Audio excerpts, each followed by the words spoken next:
सुहागन महिलाएं यह व्रत अपने घर की दशा सुधारने के लिए करती है।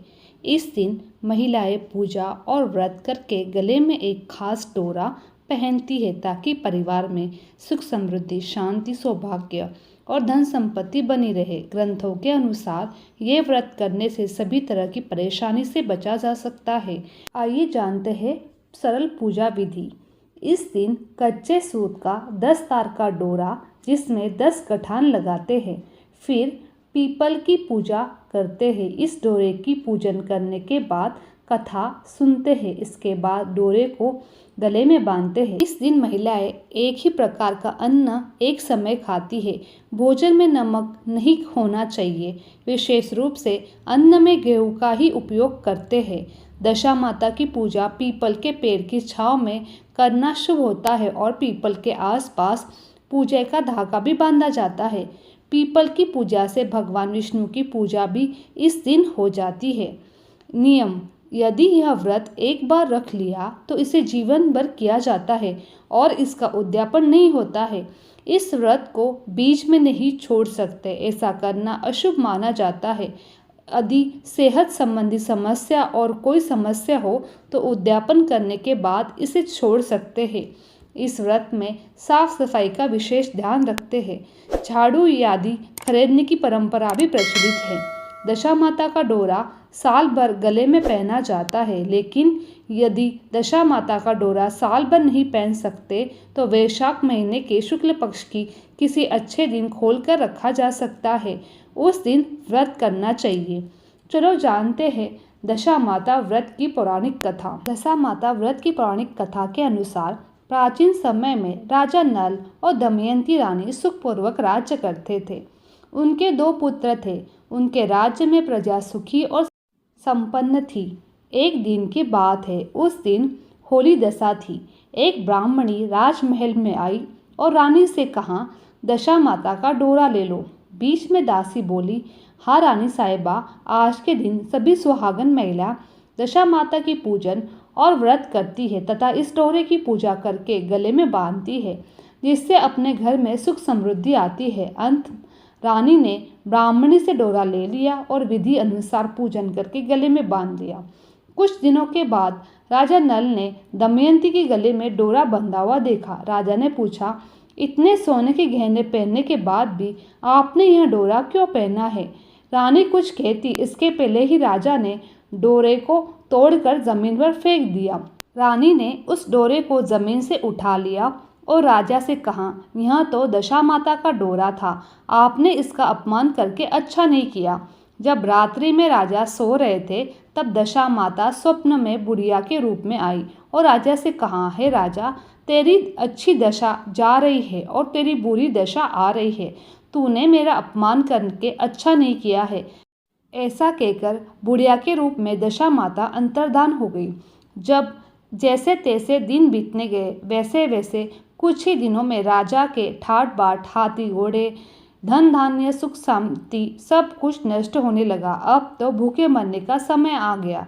एक दिन राजा ने दमयंती से कहा, तुम अपने दोनों बच्चों को लेकर अपने मायके चली जाओ। रानी ने कहा, मैं आपको छोड़कर कहीं नहीं जाऊंगी। जिस प्रकार आप रहेंगे उसी प्रकार से मैं भी आपके साथ रहूंगी। तब राजा ने कहा, अपने देश को छोड़कर दूसरे देश में चले, वहाँ जो भी काम मिल जाएगा वही काम कर लेंगे। इस प्रकार नल दमयंती अपने देश को छोड़कर चल दिए। चलते चलते रास्ते में भील राजा का महल दिखाई दिया। वहाँ राजा ने अपने दोनों बच्चों को अमानत के तौर पर छोड़ दिया। आगे चले तो रास्ते में राजा के मित्र का गांव आया। राजा ने रानी से कहा, चलो हमारे मित्र के घर चले। मित्र के घर पहुंचने पर उनका खूब आदर सत्कार हुआ। पकवान बनाकर भोजन कराया। मित्र ने अपने शयन कक्ष में सुलाया। उसी कमरे में मोर की आकृति की खूंटी पर मित्र की पत्नी का हीरो से जड़ा कीमती हार टंगा हुआ था। मध्य रात्रि में रानी की नींद खुली तो उन्होंने देखा कि बेजुबान खूंटी हार को निगल रही है। यह देखकर रानी ने तुरंत राजा को जगाकर दिखाया और दोनों ने विचार किया कि सुबह होने पर मित्र के पूछने पर क्या जवाब देंगे। अंत यहाँ से इसी समय चले जाना चाहिए। राजा रानी दोनों रात्रि को यहीं से चले गए। सुबह होने पर मित्र की पत्नी ने खूंटी पर अपना हार देखा तो वहाँ हार नहीं था। तब उसने अपने पति से कहा, तुम्हारे मित्र कैसे हैं जो मेरा हार चुराकर रात्रि में ही भाग गए। मित्र ने अपनी पत्नी को समझाया कि मेरा मित्र कदापि ऐसा नहीं कर सकता, धीरज रखो, कृपया उसे चोर मत कहो। आगे चलने पर राजा नल की बहन का गाँव आया। राजा ने बहन के घर खबर पहुंचवाई कि तुम्हारे भाई भौजाई आए हुए हैं। खबर देने वाले से बहन ने पूछा कि उनके हाल चाल कैसे हैं। वहाँ बोला, दोनों अकेले हैं, पैदल ही आए हैं तथा वे दुखी हाल में हैं। इतनी बात सुनकर बहन थाली में कांदा रोटी रख कर भैया भाभी से मिलने गई। राजा ने तो अपने हिस्से का खा लिया, परंतु रानी ने जमीन में गाड़ दिया। चलते चलते एक नदी मिली। राजा ने नदी में से मछलियाँ निकालकर रानी से कहा, तुम इन मछलियों को भूंजो, मैं गांव में से परोसा लेकर आता हूँ। गांव का नगर सेठ सभी लोगों को भोजन करा रहा था। राजा गांव में गया और परोसा लेकर वहां से चला तो रास्ते में चील ने झपटा मारा तो सारा भोजन नीचे गिर गया। राजा ने सोचा कि रानी विचार करेगी, राजा तो भोजन करके आ गया और मेरे लिए कुछ भी नहीं लाया। उधर रानी मछलियाँ भूनने लगी तो दुर्भाग्य से सभी मछलियाँ जीवित होकर नदी में चली गई। रानी उदास होकर सोचेंगी कि सारी मछलियाँ खुद ही खा गई। जब राजा आए तो मन ही मन समझ गए और वहाँ से आगे चल दिए। चलते चलते रानी के मायके का गाँव आया। राजा ने कहा, तुम अपने मायके चली जाओ, वहाँ दासी का कोई भी काम कर लेना, मैं इसी गांव में कहीं नौकरी कर जाऊंगा। इस प्रकार रानी महल में दासी का काम करने लगी और राजा तेली के घानी में काम करने लगा। दोनों को काम करते हुए बहुत दिन हो गए। जब होली दशा का दिन आया तब सभी रानियों ने सिर धोकर स्नान किया। दासी ने रानियों का सिर गूथा तो राजमाता ने कहा, मैं भी तेरा सिर गूंथ दूं। ऐसा कहकर राजमाता जब दासी का सिर गूंथ रही थी तब उन्होंने दासी के सिर में पद्म देखा। यह देखकर राजमाता की आंखें भर आई। उनकी आंखों में से आंसू की बूंद गिरी। आंसू जब दासी के पीठ पर गिरे तो दासी ने पूछा, आप क्यों रो रही हो? राजमाता ने कहा, तेरी जैसी मेरी भी बेटी है जिसके सिर पर भी पद्म था, तेरे सिर में भी पद्म है। यह देखकर मुझे उसकी याद आ गई। तब दासी ने कहा, मैं आपकी बेटी हूँ, दशा माता के कोप से मेरे बुरे दिन चल रहे हैं, इसीलिए यहाँ चली आई। माता ने कहा, बेटी तूने यह बात हमसे क्यों छिपाई? दासी ने कहा, माँ मैं सब कुछ बता देती तो मेरे बुरे दिन नहीं कटते। आज मैं दशा माता का व्रत करूँगी तथा उनसे गलती की क्षमा याचना करूँगी। अब तो राजमाता ने बेटी से पूछा, हमारे जमाई राजा कहाँ हैं? बेटी बोली, वे इसी गांव में किसी तेली के घर काम कर रहे हैं। अब गांव में उनकी खोज कराई गई, उन्हें महल में लेकर आए। जमाई राजा को स्नान कराया, नए वस्त्र पहनाए और पकवान बनाकर उन्हें भोजन करवाया।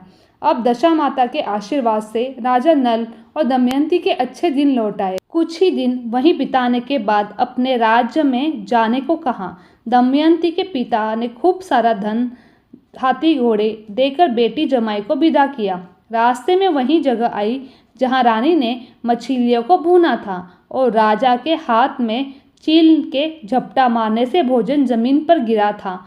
तब राजा ने कहा, तुमने सोचा होगा कि मैं अकेले भोजन कर लिया हूँ, परंतु चील ने झपटा मारकर गिरा दिया था। अब रानी ने कहा, आपने सोचा होगा कि मैंने मछलियाँ भूनकर अकेले खा ली होगी, परंतु वो जीवित होकर नदी में चल गई। चलते चलते अब राजा की बहन का गाँव आया। राजा ने बहन को खबर देने वाले से पूछा कि उनके हालचाल कैसे हैं। उसने बताया कि बहुत अच्छी दशा में है, उनके साथ हाथी घोड़े हैं। यह सुनकर राजा की बहन मोतियों की थाल सजा कर लाई। तभी दमयंती ने धरती माता से प्रार्थना की, कहा, माँ आज मैं तेरी अमानत तुझे वापस देती हूँ। यह कहकर उस जगह को खोदा जहाँ कांदा रोटी गाड़ दिया था। खोदने पर रोटी तो सोने की और कांदा चांदी का हो गया। यह दोनों चीज़ें बहन की थाली में डाल दी और आगे चलने की तैयारी करने लगे। वहां से चलकर राजा अपने मित्र के घर पहुंचा। मित्र ने उनका पहले से सम्मान और खूब आदर सत्कार किया। रात्रि में विश्राम के लिए उन्हें उसी शयन कक्ष में सुलाया। मोड़ने वाली खूंटी के हार निगल जाने वाली बात से नींद नहीं आई। आधी रात के समय वहीं मोड़ने वाली खूंटी हार उगलने लगी और राजा ने अपने मित्र को जगाया तथा रानी ने मित्र की पत्नी को जगाकर, आपका हार तो इसने निगल लिया था। आपने सोचा होगा कि हार हमने चुराया है। दूसरे दिन प्रातःकाल नित्य कर्म से निपटकर वहां से वे चल दिए। वे भील राजा के यहाँ पहुँचे और अपने पुत्र को मांगा तो भील राजा ने देने से मना कर दिया। गांव के लोगों ने उन बच्चों को वापस दिलाया। नल दमयंती अपने बच्चों को लेकर अपनी राजधानी निकट पहुँचे तो नगरवासियों ने लाव लश्कर के साथ उन्हें आते हुए देखा। सभी ने बहुत प्रसन्न होकर उनका स्वागत किया तथा गाजे बाजे के साथ उन्हें महल बुलवा लिया। राजा का पहले जैसा ठाट बाट हो गया। राजा नल दमयंती पर दशा माता ने पहले कोप किया, ऐसी किसी पर मत करना, बाद में जैसी कृपा बरसी वैसी सब पर करना। बोलो दशा माता की जय। मेरी ये वीडियो आप लोगों को अच्छी लगी तो मेरे चैनल को लाइक शेयर और सब्सक्राइब करना ना भूलें। आप सभी का धन्यवाद।